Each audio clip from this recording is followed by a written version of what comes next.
நாங்கள் வந்து ஸ்பெஷலாக பார்த்தீங்கன்னா தண்டுவட கோளாறு. முதுகு தண்டுவடத்தில் கழுத்துலேருந்து இடுப்பு கீழே வரைக்கும் 33 எலும்பு அடுக்கு இருக்குது. இந்த எலும்பு அடுக்கில் ஒரு எலும்புக்கு இன்னொரு எலும்புக்கு நடுவில் இருக்கக்கூடிய அந்த டிஸ்க்கு கரைஞ்சி போகுது, எலும்பு தேஞ்சிடுச்சுன்னு சொல்லுவாங்க. இந்த மாதிரி விஷயத்துக்கு நாங்கள் ஸ்பெஷல்.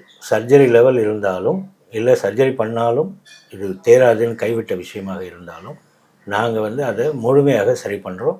ஒரு குறிப்பிட்ட கால அவகாசத்தில் வாழ்நாள் பூரா மருத்துவம் எடுக்கணும்னு அவசியம் இல்லை.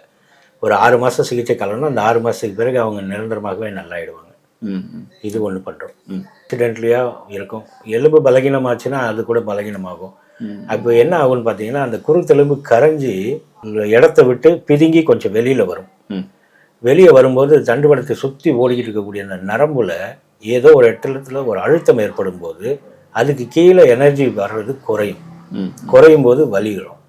இது வந்து பார்த்தீங்கன்னா ரொம்ப கிரானிக்கான விஷயமாக இருந்தால் ஆரம்பத்தில் ஒரு 10 நாள் வர சொல்லுவேங்க. பிறகு மாதம் 5 நாள் வர சொல்லுவேன். ரொம்ப கிரானிக்காக இருந்தால். பல வருஷங்களாக இந்த கோளாறில் இருக்குது, எங்கெங்கேயோ ட்ரீட்மெண்ட் போய் நிறைய உடம்பை கெடுத்து வச்சுருக்கக்கூடிய சூழ்நிலை இருந்தால் 10 நாள் ஆரம்பத்தில், மாதம் 5 நாள்னு சொல்லிட்டு டோட்டலாக 6 மாதம் சிகிச்சை. இந்த 6 மாதத்துலேயே அந்த எல்லாமே சரி பண்ணிடலாம். இப்போது சமீபத்தில் தான் ஒரு 3 வருஷமாக இருக்குது, 4 வருஷமாக இருக்குங்கிற மாதிரி சூழ்நிலை இருந்தால் முதல்ல 5 நாள் வர சொல்லுவேன். பிறகு மாதம் 3 நாள் வர சொல்லுவேன்.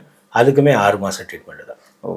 அப்போ இதை வந்து நாங்கள் என்ன பண்ணுறோம், அந்த கரைஞ்சி வெளியே வந்த அந்த குருத்தெலும்பை உள்ளுக்கு வீரியமான மருந்துகள் எதுவுமே கொடுக்காம வெளி பிரயோகமாகவே சில வர்ம மூலிகைகளை வச்சு வெதுவெதுப்பான பதத்தில் ஒத்தனம் வச்சு அந்த கரைஞ்சி வெளியே வந்த குருத்தெலும்பை மீண்டும் உள்ளே நகர்த்தி ஒரு 20 வயசு 18 வயசு 20 வயசில் எவ்வளோ ஸ்ட்ரென்த்தாக இருந்ததோ அந்த ஸ்ட்ரென்த்துக்கு அந்த எலும்பை வந்து குருத்தெலும்பை வந்து ஆக்கி விட்டுறோம். அப்போ மீண்டும் அவங்களுக்கு வாழ்நாளில் இந்த கோளாறு வரவே வராது. ஒரு முறை சரியாயிடுச்சுன்னா மீண்டும் அந்த வாழ்நாளில் இந்த கோளாறு வராது.